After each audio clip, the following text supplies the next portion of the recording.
Foi. Motivation. Surpassement. Fortifiez votre intérieur avec le moment de foi. Quand on arrive à Jésus, dans la vie du chrétien, il a plusieurs étapes. Et quand on arrive à Jésus, en norme, on ne connaît rien de lui, ou peu. Ou alors on connaissait seulement des traditions religieuses qui s'écartaient de la parole de Dieu. Mais quand on arrive à Jésus, dans quel état nous sommes arrivés?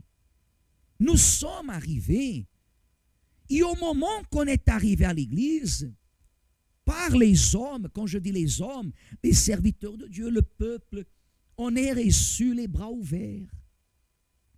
Une âme vient d'arriver. Personne ne connaît l'état de votre vie. Personne ne connaissait l'état de votre vie. Et Dieu vous a accepté, Dieu m'a accepté. Et à partir de ce moment, il y a eu un processus, il y a eu une recherche, une délivrance. Après la délivrance, on a continué à travailler en nous-mêmes. Et jusqu'à vouloir devenir le sanctuaire du Saint-Esprit. Déjà, seulement de parler à ce sujet, qu'est-ce que nous comprenons? Que c'est seulement par la foi. Parce que, qui suis-je? Qui êtes-vous? Qui sommes-nous pour être le temple du Saint-Esprit? Le temple de l'Esprit de l'Éternel. C'est là qu'entre la parole de Dieu.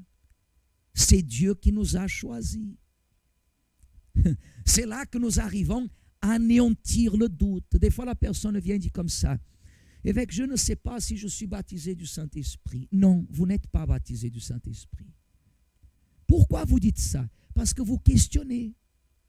Celui qui est baptisé du Saint-Esprit ne questionne pas. Il a la pleine conviction. Ne soyez pas tristes, continuez à le chercher dès maintenant et vous allez le recevoir. Mais une fois que vous le recevez, il faut croire. C'est personnel. Parce que si je doute, Dieu lui-même, il ne peut pas rester. Il doit sortir. Ils se sont obligés à sortir de ce que nous appelons le sanctuaire que nous consacrons à Dieu. Par contre, quand on a la foi, on a la foi. Lorsque on croit, nous croyons. Lorsque on croit, on croit. On ne baisse pas les bras. Malgré des fois les circonstances qui sont opposées, des situations qu'on ne s'imagine ni même pas. Malgré toutes les circonstances, on a une conviction que personne ne peut arracher. Seulement la mort. La mort, et je dis physique. On a une conviction que la parole de Dieu, elle ne ment pas. Ce que Dieu parle, il accomplit. Ne pensez pas aux choses de la vie. Ne pensez pas à des miracles, à des biens maintenant. Car la foi, dit la Bible, c'est notre victoire. Avoir la foi, c'est notre victoire. C'est vrai qu'on ne peut pas avoir une foi religieuse en récitant la Bible de Genèse à Apocalypse et en ayant une vie qui témoigne plutôt le livre de Satan, entre guillemets. Non, ça, ce n'est pas cohérent. On doit avoir une vie digne, une vie qui fasse la différence. Car c'est impossible que Dieu se manifeste et qu'il n'y ait pas la différence. Quelqu'un dira, mais qu'est-ce que cela a à voir avec l'étude de l'Apocalypse, la fin des temps? Cela a tout à voir, parce que si vous n'êtes pas un témoignage, comment d'autres personnes vont-elles connaître la vérité? La parole de Dieu est infaillible. Dieu ne m'a pas appelé pour que je sois un chrétien religieux, un croyant. Non, Dieu nous appelle pour que nous fassions la différence. Je vous ai dit ces choses afin que vous ayez la paix en moi. Voyez, il veut que nous ayons la paix. La paix, Église, la paix est un symptôme, si on peut dire comme ça, une caractéristique qui déclare votre approche de Dieu. La paix. Quand la personne, elle a la paix, elle a la paix. Quand la personne, elle a la paix envers elle-même, la paix envers son prochain, la paix envers toutes les personnes qui la connaissent. Elle n'a pas besoin de changer de trottoir. Elle n'a pas besoin de décaler un horaire parce qu'elle sait qu'elle va trouver une autre personne. Quand elle a la paix, cela est un signe qu'elle va bien avec Dieu. Ne mélangeons pas la paix et l'effet de satisfaction quand quelqu'un prend quelque chose, il se sent très bien.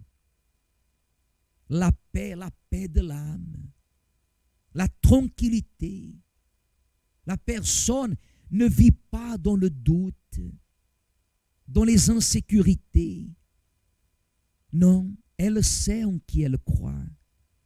Elle sait à qui elle a donné sa vie. Jésus, il nous dit ces choses pour que nous ayons la paix. Et il dit, vous aurez des tribulations. Il n'a rien caché. Il dit, vous aurez des quoi? Des tribulations dans le monde. Mais prenez courage. J'ai vaincu le monde. Il a tout vaincu. Et quand la personne, elle a l'Esprit de Dieu, quand la personne, elle a l'Esprit de Dieu, elle peut vaincre. Elle doit vaincre. Elle doit vaincre. Quand la personne, elle a la foi établie dans la parole de Dieu et elle cherche l'Esprit de Dieu, elle peut vaincre. Et bien plus important que de vaincre le diable, et vous pouvez relire à la maison, sont tous ces points que le Seigneur Jésus, il a vaincu et que peut-être il vous gêne même maintenant. Une incompréhension, l'abandon de quelqu'un, une trahison qui vous blesse, et tant d'autres choses, douleurs physiques et émotionnelles, les angoisses de la vie, la propre volonté de la personne. Des fois, ces choses sont en train de vous dominer. Et toutes ces choses, elles viennent pour nous tous. Mais jamais on peut permettre que ces choses, elles viennent nous dominer. C'est pour cela que vous devez comprendre les problèmes que vous affrontez. Ce n'est pas l'objectif du diable. L'objectif du diable, c'est votre âme.